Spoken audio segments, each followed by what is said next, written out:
Hello everyone, welcome to my channel. This is Priya Bhargav. Today we are going to do the last section of Unit 4, Block 4, MPCE 023, that is MAPC second year counseling psychology students. This video is for you guys.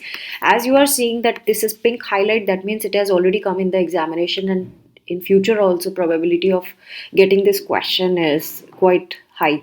So let us start with the topic ethical issues in counseling research. जब हम counselling research करते हैं तो कौन कौन से ethical issues आ जाते हैं, तो बेसिक एथिकल प्रिंसिपल्स के बारे में भी इन्होंने बात की है। और ये जनरली जब हम रिसर्च करते हैं तो मेडिसिन के ऊपर करते हैं, एजुकेशन के ऊपर करते हैं, काउंसलिंग के लिए भी करते हैं। बहुत सारी अलग अलग फील्ड्स है जिनमें हम रिसर्च करते रहते हैं। एंड ये कुछ एथिकल प्रिंसिपल्स जो हैं ये सब जगह सेम ही रहते हैं। सो बेसिकली जो बेसिक एथिकल प्रिंसिपल्स के सेट हैं वो कौन कौन से हैं। ये इसकी प्रोनाउंसिएशन थोड़ी सी अलग होती है। जैसे स्पेल में तो ये लग रहा है कि बेनिफिसेंस है ये, लेकिन ये बिनेफिसेंस है। ये बिनीफिसेंस, बाइनीफिसेंस। सो आप एक बारी गूगल ज़रूर करना, क्योंकि प्रोनाउंसिएशन जनरली प्रैक्टिस से ही आती है। और जिस तरह की हमारी टंग ट्विस्टिंग का वे होता है उस तरीके से ही हम जनरली प्रोनाउंस करते हैं।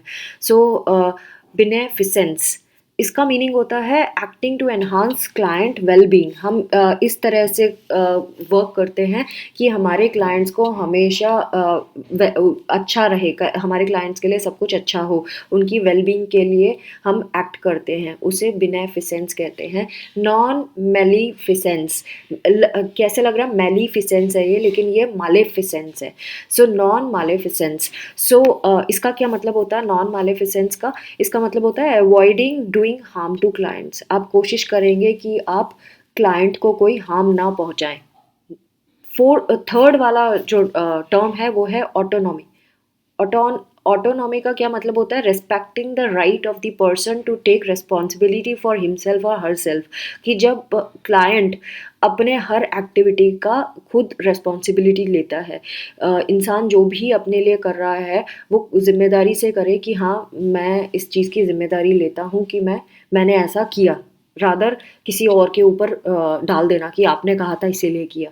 सो क्लाइंट अगर अपने लिए कुछ डिसाइड करता है, सपोज वो किसी चीज़ के लिए कंफ्यूज्ड है कि उसको कैसे डिसाइड क्या करना है, तो आपको अपनी तरफ से आपने 2-3 ऑप्शंस उसको बता दिए। अब क्लाइंट ने जो भी चूज़ किया और आपको लगता भी है कि नहीं ये गड़बड़ है, तो आप उसको इनडायरेक्टली वार्न कर सकते हो, लेकिन आप उसको प्रेशराइज़ नहीं कर सकते कि आपको ऐसा ही करना पड़ेगा क्योंकि मेरे हिसाब से ये चीज़ गलत है।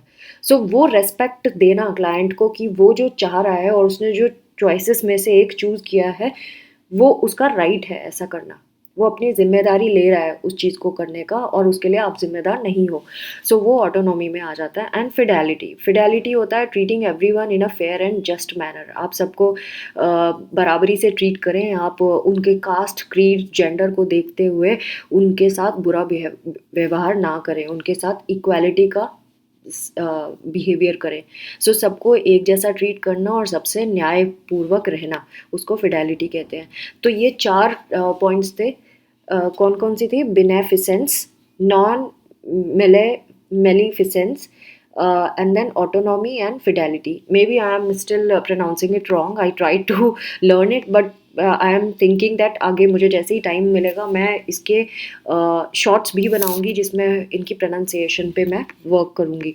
So let us do this topic. First of all, ethical issues associated with counselling research. कौन कौन से एथिकल इश्यूज होते हैं वो हमें पता ही है, लेकिन अब कौन से डेलीमास हैं जो आपके दिमाग में अक्सर होते हैं। डेलीमास मतलब आप जहाँ पे कंफ्यूज होते हैं, जहाँ पे आपको लगता है कि ये किस तरह से इस पे काम किया जाए, वो उसके बारे में इन्होंने बात की है। जैसे जब आप एक्सपेरिमेंटल या इनोवेटिव ट्रीटमेंट के बारे में पढ़ रहे होते हैं, वो क्लाइंट को हार्म कर सकता है, ये आपको बताना होगा क्लाइंट को। ये चीज़ें आपको ट्रीटमेंट के जो भी, क्योंकि आपने नया एक्सपेरिमेंट किया है तो उसका जब आप एक्सपेरिमेंट मतलब आपने सपोज कोई नया थेरेपी निकाली है आप जो अपने क्लाइंट के ऊपर अप्लाई करना चाहते हैं। सो वो थेरेपी हो सकता है उस क्लाइंट को नुकसान करे। अगर करेगा तो क्या होगा? मतलब ये डिलेमा में है ना, आप इस ट्रीटमेंट को आप अप्लाई करें कि नहीं करें। सो इसके बारे में बात कर रहे हैं। Then including people from therapy unless they take part in a research study. कभी कभी जब हम कंडीशन डाल देते हैं कि हम सिर्फ उन्हीं को ट्रीट करेंगे, उन्हीं को थेरेपी देंगे जो रिसर्च स्टडी में पार्ट लेंगे, और जो रिसर्च में हमारी हेल्प नहीं करेंगे या हमारे को डाटा नहीं देंगे, उनको हम थेरेपी नहीं देंगे। तो इसमें भी आपको लगता है कि बीइंग अ काउंसलर आपको जस्ट रहना है, सबके साथ है ना, फेयर रहना है। तो यहाँ पे आप कंफ्यूज हो जाते हो कि क्या हम सिर्फ उसी को थेरेपी दें जो रिसर्च में पार्टिसिपेट कर रहा है, या हम उसको भी थेरेपी दें जो पार्टिसिपेट नहीं करना चाहता है।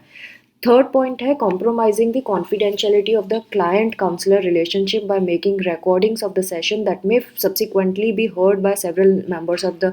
अब जब आपने रिकॉर्डिंग की है अपने क्लाइंट के साथ, अब आपने तो उसको बोला था कि आप ये कॉन्फिडेंशियल रहेगा अपने क्लाइंट को, एंड आपने उसको बोला कि आप उसकी इन्फॉर्मेशन कहीं नहीं पास करेंगे। सपोज वो एग्री हो भी जाता है, ठीक है रिसर्च में ले लो, लेकिन उसको क्या मालूम कि आप अपने रिसर्च टीम के साथ सब कुछ शेयर करने वाले हो। तो यहाँ पे आपको कंफ्यूजन होता है कि आप क्या उसके डाटा सबको बता दें, या सिर्फ अपनी रिसर्च स्टडी में आप इंडिविजुअली उस पर काम करें। तो जब आप रिकॉर्डिंग करते हैं और वो रिकॉर्डिंग सबको सुनाते हैं, तो एक तरह से आप उसकी प्राइवेसी पे इंट्रूजन करते हैं, है ना। सो यहाँ पे भी डिलेमा में आप पड़ जाते हैं रिसर्च के टाइम पे। देन रिसर्च इंटरव्यूज और questionnaires triggering of painful material for the clients.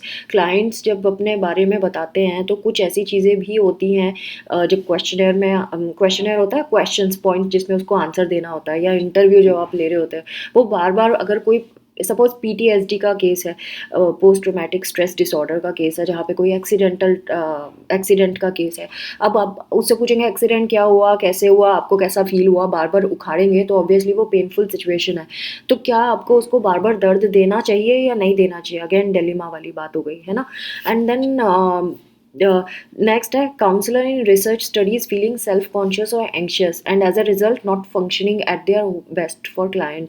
तो अब सपोज आप खुद ही कॉन्शियस हो जाते हो, कुछ सपोज ऐसी चीज़ें हैं जो आपके कल्चर से अगेंस्ट है, लेकिन आपको रिसर्च में करना है वो चीज़, तो ऑब्वियसली आप बहुत एंशियस फील करोगे, या आपको कोई ऐसे क्वेश्चंस करने हैं जिसके लिए आप ईजी फील नहीं कर रहे हो।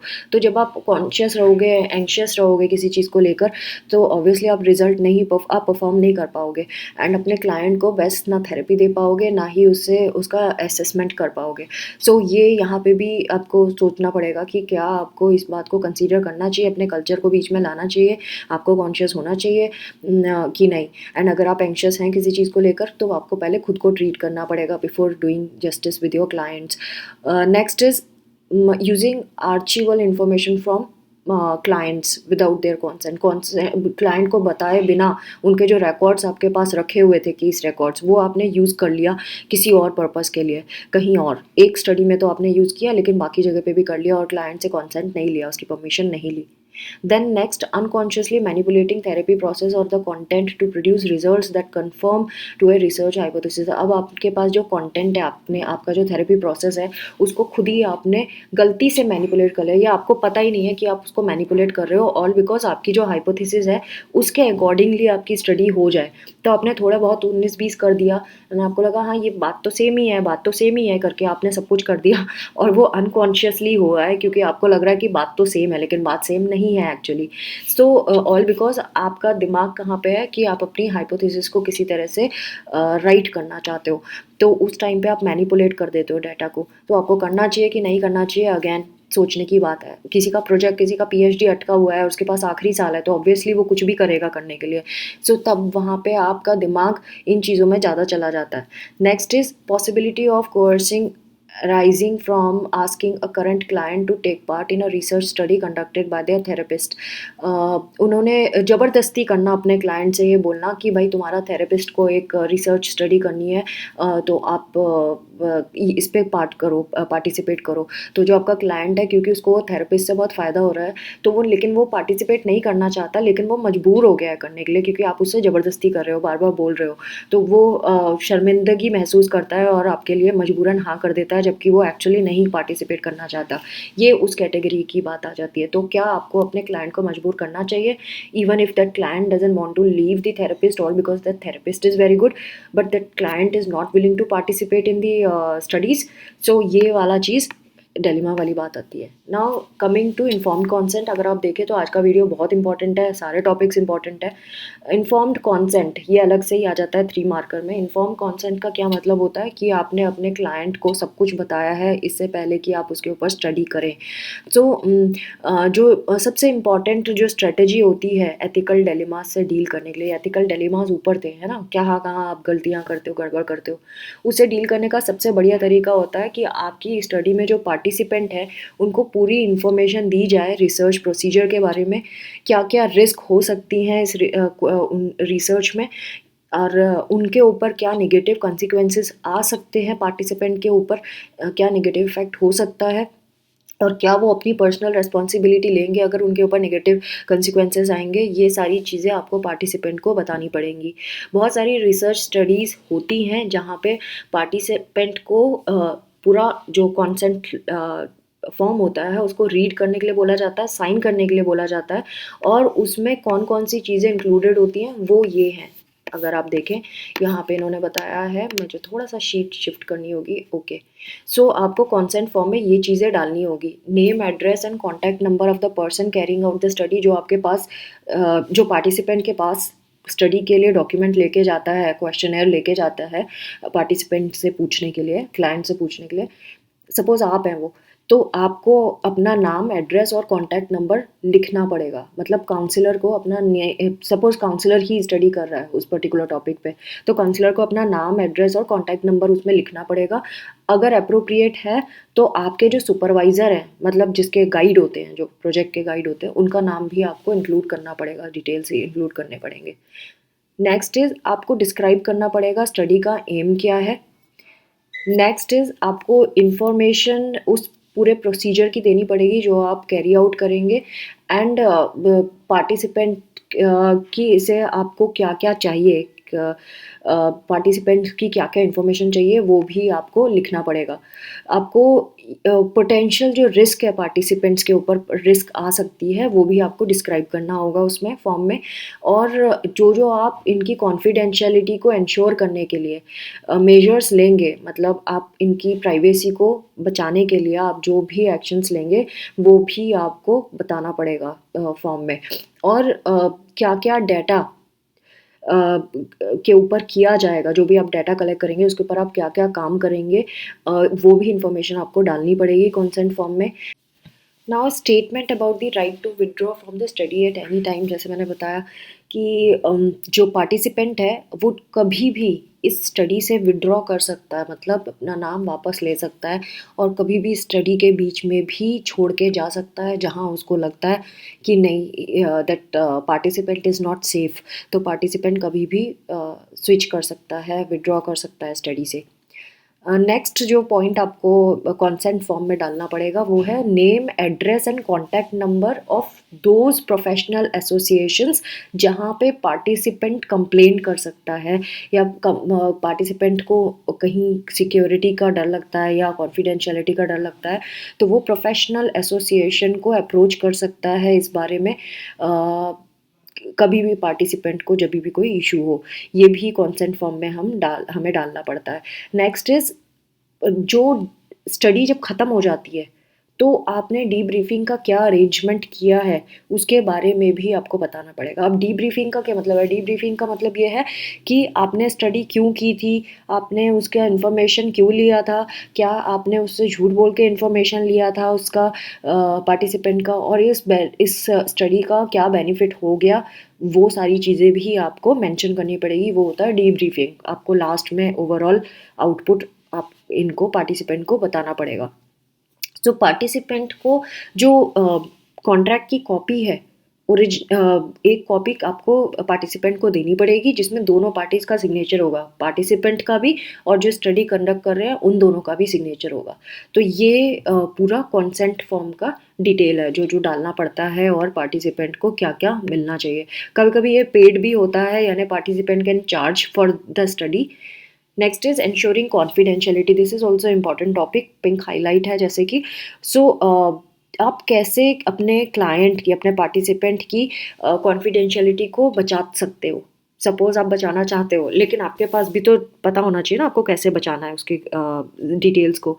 सो सबसे पहली बात, जो सारी रिसर्चेज़ में जो पार्टिसिपेंट होता है, उसको एक न्यूट्रल कोड नंबर दे दिया जाता है, उसके डाटा को, रिसर्च डाटा को। और जो न्यूट्रल कोड मतलब कि सपोज़ मैंने उसका नाम कुछ है, तो आप सपोज़ प्रिया भार्गव है पार्टिसिपेंट का नाम। अब पार्टिसिपेंट का नाम प्रिया भार्गव, कितने लोग प्रिया भार्गव को जानते हैं, सब सब उसकी फ़ाइल खोल के पढ़ेंगे, अरे बताओ क्या-क्या लिखा है देखें। तो ये कॉन्फिडेंशियलिटी में इंट्रूजन हो गया। अब इसको बचाने के लिए क्या किया जाएगा, प्रिया भार्गव की जगह पे कोई और कोड डाल दिया जाएगा, सपोज़ X251। तो अब X251 तो कोई खोल के नहीं देखेगा ना, उसे क्या मालूम ये किस चीज़ का है। तो इस तरह से कोड नंबर दे दिया जाता है जो डाटा होता है उसका। एंड उसकी जो की होती है, की मतलब जिसमें ये लिखा है कि X2Y1 जो है वो प्रिया भार्गव का फाइल है, वो उसको बोलते की। तो वो कहीं और छुपा के रखी जाएगी। और इसके अलावा जो बायोग्राफिकल इंफॉर्मेशन है रिसर्च इन्फॉर्मेंट की, रिसर्च इन्फॉर्मेंट मतलब पार्टिसिपेंट क्लाइंट, उसकी जो बायोलॉजिकल इन्फॉर्मेशन है उसको भी सिक्योर प्लेस में रखा जाएगा। ये तो होता ही है, हर एक रिसर्च पे होता है। बाकी भी टेक्निक्स है जो कॉन्फिडेंशियलिटी में इंक्लूड होती है। पहला चीज़ है लॉक करना रूम को, जिस रूम में आपने रिसर्च डाटा रखा है उस रूम को लॉक करना नहीं भूलना है, उसको याद रखना है कि उसको लॉक करना है। सेकंड, जो भी रिसर्च असिस्टेंट्स हैं और टेक्नीशियंस हैं जो उस रूम में जनरली आते जाते हैं, उनको उस कॉन्फिडेंशियलिटी की इम्पोर्टेंस के बारे में पता होना चाहिए। आपको उनको बताना है कि इस रूम में कॉन्फिडेंशियल चीज़ें हैं, इसको अनलॉक नहीं छोड़ना, इस पे नज़र रखनी है। थर्ड चीज़, कोई भी टेप्स या नोट्स आपके पास हैं जो आपने स्टडी कंडक्ट की थी उसके रिगार्ड में, जब आपकी स्टडी कंडक्ट हो जाती है, आपका पूरा काम हो जाता है, तो या तो आपको इन्फॉर्मेंट को वापस करना है, यानी कि पार्टिसिपेंट को वापस करना है, या आपको उसको डिस्ट्रॉय कर देना है, उन टेप्स को और नोट्स को।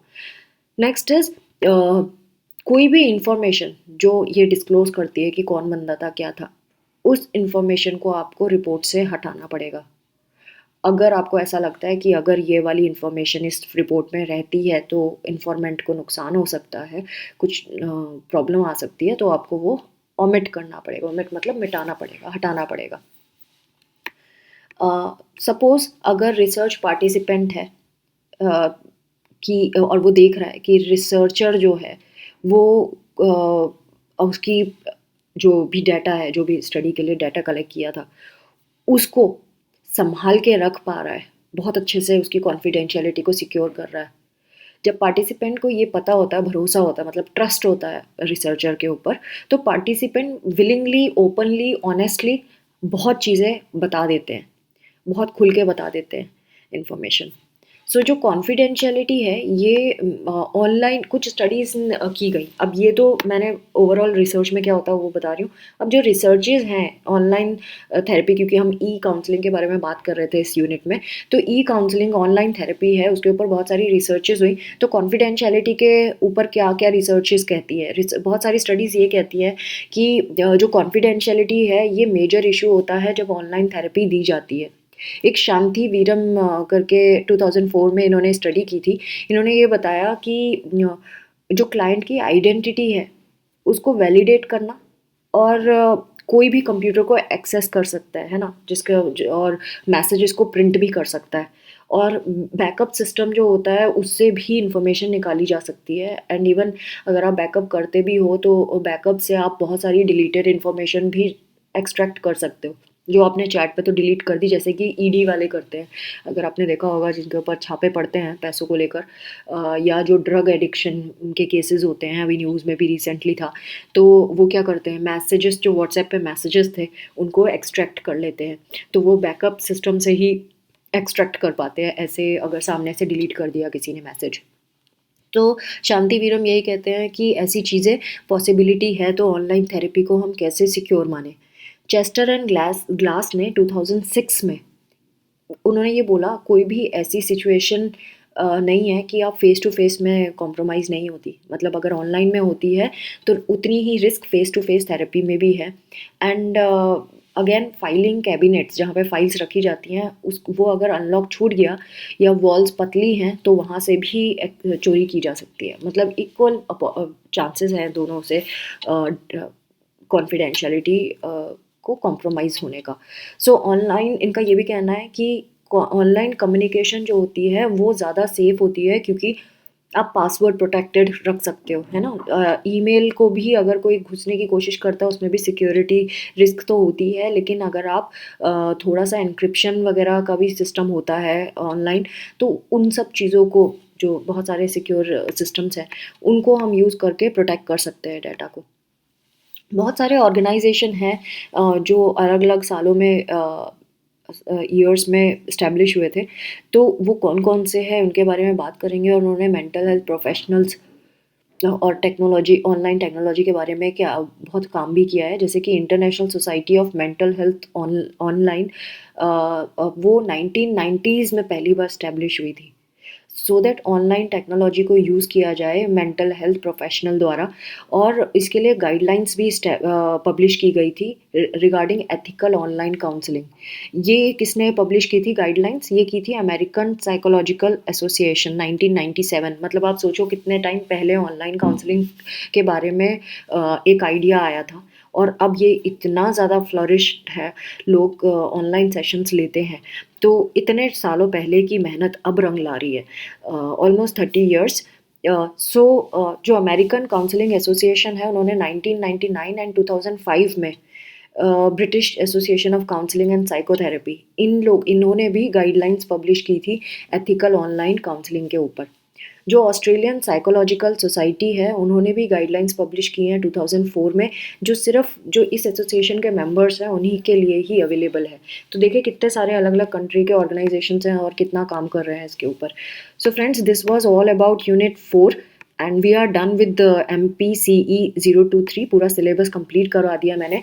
And please do not just do not forget to take the membership. I wanted to say, as you know, you need to do something in favor of the society also. So ये मेरा membership open करने का reason यही है कि मैं सबको help कर सकूँ, जो needy मेरे पास आते हैं उनकी मैं help कर सकूँ। I do not want to disclose very much about this thing.